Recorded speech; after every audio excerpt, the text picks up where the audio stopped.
welcome back to my vlog. This vlog is going to be kind of for a 2-week span because we've had some crazy weeks this month.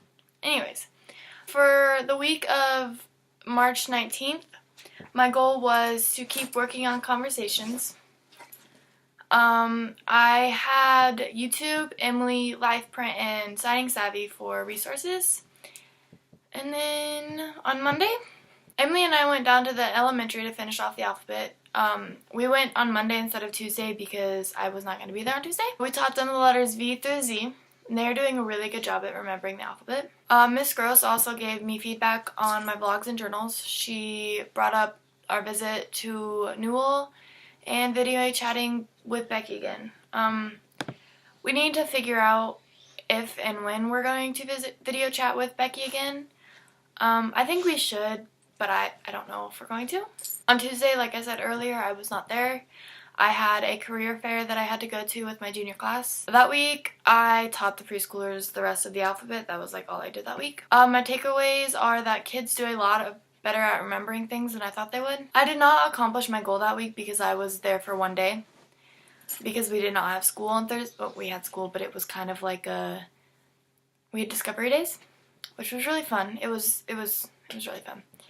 But I did not accomplish my goal because I was only there for one day of the days that we were actually doing things in class. The week of March 26, 2018, my goal was to continue learning conversation words and keep working on conversations.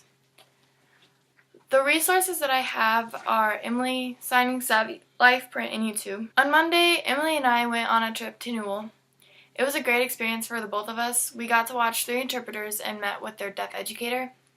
We went to 3 classrooms, the kindergarten room, which had 1 hard of hearing student, the first grade room, which had 2 hard of hearing students and 1 deaf student, the 3rd grade room, which had 3 hard of hearing students.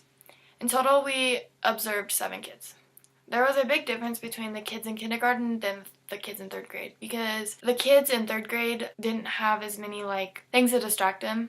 They were able to stay focused on one topic the whole time rather than, oh look, that, or the hard of hearing kid in kindergarten would be looking at the interpreter for one thing and then 2 seconds later he'd be looking over here and not paying attention. But that kid is also trying to figure out 3 languages and he's only in kindergarten. He has to learn Spanish, English, and American Sign Language because his parents are Spanish, but he goes to an English school and he's hard of hearing. And it's also because he doesn't understand a lot of sign language yet because he is only in kindergarten, whereas the 3rd graders have had years of practice and are understanding and able to understand what they're seeing. After we went to all of the classrooms, we went and talked to Kelly Herlick, the deaf educator, about our futures in sign language, and she gave us some great advice about how we will use it in the career fields we are looking into.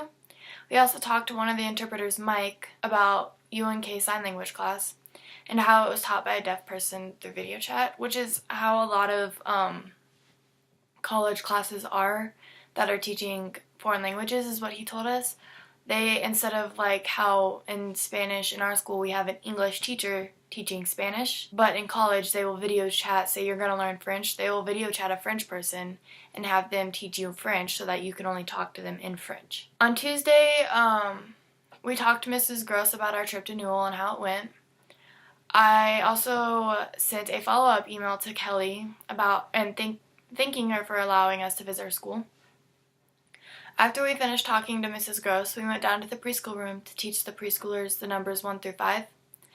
It went pretty well. They got confused by the number 3 because they were taught to hold 3 up like this, but in sign language, this is 3. This is 3. Other than that number, they got them down pretty well. We also ran through the alphabet with them. They remember the letters pretty well, and hopefully they will remember the numbers too. There are some letters that still trip them up because, they're in preschool. They're not going to get it right away, and some of the letters are actually really hard. Wednesday, I was not at school, but I did get to go to a cadaver lab with my A&P class. It was very educational, even if I did not go in to see the cadaver. This week, I learned what it was like to be an interpreter by watching them. My takeaways are that it would be really hard to be an interpreter because you have to be able to listen to what one person is saying and say it back to the deaf person, and then pay attention to what the deaf person is saying and then say it back to the hearing person.